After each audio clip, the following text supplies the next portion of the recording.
அன்னை தகவல் சேனலில் இன்றைக்கி என்ன பார்க்க போகிறோம் அப்படின்னா, ரயில்வே ரெக்யூர்மெண்ட் போர்டு, ரயில்வே ஆட்சேர்ப்பு வாரியம் இதில் பணின்னு சொல்லியிருக்காங்க. எம்ப்ளாய்மெண்ட் டைப் என்ன அப்படின்னா, ரெகுலர் பேசிஸில் வேலைக்கு ஆள் எடுக்கிறோம் அப்படின்னு சொல்லியிருக்காங்க. இந்தியா ஃபுல்லாக மொத்தம் எத்தனை பேர் எடுக்கிறாங்க அப்படின்னா 99,900 அசிஸ்டன்ட் லோக்கோ பைலட் போஸ்டிங் அப்படின்னு சொல்லியிருக்காங்க. பிளேஸ் ஆஃப் போஸ்டிங் எங்கே அப்படின்னா ஆல் ஓவர் இந்தியா அப்படின்னு சொல்லியிருக்காங்க. அதில் சதர்ன் ரீஜன் சென்னையில் எத்தனை பேர் எடுக்க போகிறாங்க அப்படின்னா, அசிஸ்டன்ட் லோக்கோ பைலட்டு லெவல் 2ல் ஸ்டார்டிங் சேலரி எவ்வளோ கொடுக்குறாங்க அப்படின்னா 19,900. வயது வரம்பு என்ன அப்படின்னா 18லேருந்து 30 வயசு இருக்கிறவங்க வரலும் இதுக்கு விண்ணப்பிக்கலாம் அப்படின்னு சொல்லியிருக்காங்க. ஜென்ரல் கேட்டகரியில் மொத்தம் 155 பேர் எடுக்கிறாங்க.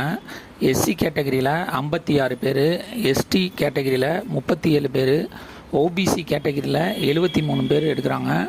எக்கனாமிக்கலி வீக்கர் செக்ஷனில் 41 வேக்கன்சி இருக்குது அப்படின்னு சொல்லியிருக்காங்க. மொத்தம் தமிழ்நாட்டில் 362 பேர் எடுக்கிறாங்க. அதில் எக்ஸ் சர்வீஸ் மேன் 37 போஸ்டிங் அது எக்ஸ்ட்ராவாக இருக்குது அப்படின்னு சொல்லியிருக்காங்க.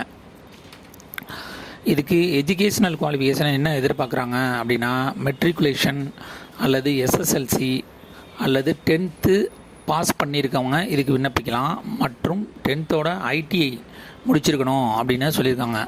ஐடிஐ நீங்கள் ஏதாவது ஒரு இன்ஸ்டிடியூஷன் அல்லது யூனிவர்சிட்டியில் என்சிவிடி அல்லது எஸ்சிவிடி சர்டிஃபிகேட் வாங்கியிருக்கணும் அப்படின்னு சொல்லியிருக்காங்க. எந்த ட்ரேடில் அப்படின்னா ஃபிட்டரு, எலக்ட்ரீஷியன், மெக்கானிக் அதாவது radio and TV, electronics mechanic, mechanic motor vehicle, instrument mechanic, millwright, maintenance mechanic, wireman, tractor mechanic, armature and coil winder, mechanic diesel, refrigeration and air condition mechanic, heat engine, turner, machinist, ALP job opportunity அப்படின்னு சொல்லியிருக்காங்க. இதை தவிர 10th முடிச்சுட்டு diploma படித்தவங்க, அதாவது 10th plus ITI முடித்தவங்களும் விண்ணப்பிக்கலாம். 10th plus டிப்ளமோவில் mechanic, electronics, electrical, automobile engineering முடித்தவங்க இதுக்கு விண்ணப்பிக்கலாம் அப்படின்னு சொல்லியிருக்காங்க. வயது வரம்பு என்ன கொடுத்துருக்காங்க அப்படின்னா 18லேருந்து 30 வயசு இருக்கிறவங்க இதுக்கு விண்ணப்பிக்கலாம் அப்படிங்கிறது காமன். அதுவே general category including OBC, CL and economically weaker செக்ஷனாக இருந்தாங்க அப்படின்னா அதிகபட்சம் 2/7/1995 பிறந்திருக்கவங்க வரலாம் இதுக்கு விண்ணப்பிக்கலாம் அப்படின்னு சொல்லியிருக்காங்க. அதுவே ஓபிசி கேண்டிடேட்டாக இருந்தாங்க அப்படின்னா அதிகபட்சம் 2/7/1992 வரலும் இருக்கிறவங்க இதுக்கு விண்ணப்பிக்கலாம் அப்படின்னு சொல்லியிருக்காங்க.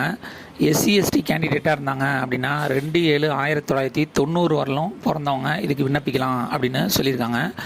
லோயர் ஏஜ் லிமிட்டுங்கிறது எல்லாருக்கும் ஒன்று தான், அதாவது 1/7/2007க்கு அப்புறம் பிறந்தவங்க இதுக்கு விண்ணப்பிக்க முடியாது அப்படின்னு சொல்லியிருக்காங்க.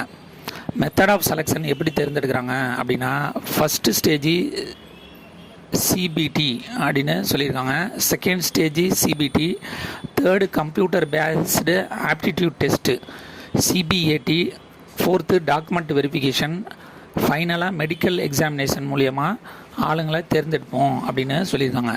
இந்த லோக்கோ பைலட்டுக்கு ஆன்லைனில் விண்ணப்பிக்கிறப்ப எக்ஸாமினேஷன் ஃபீஸு ஆல் கேண்டிடேட்டுக்கு 500 சார்ஜ் பண்ணுறாங்க. அந்த 500ல் உங்களுடைய பேங்க் அக்கௌண்ட் டீட்டெயில்ஸு கேட்பாங்க.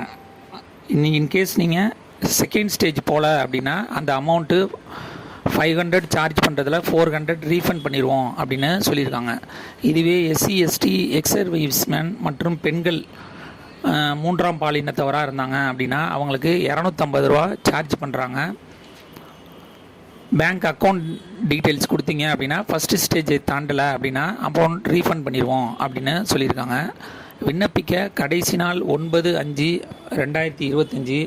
டிஸ்கிரிப்ஷனில் லிங்க் கொடுத்துருக்கேன். விண்ணப்பித்து வெற்றி பெற்று பணியில் சேர்க.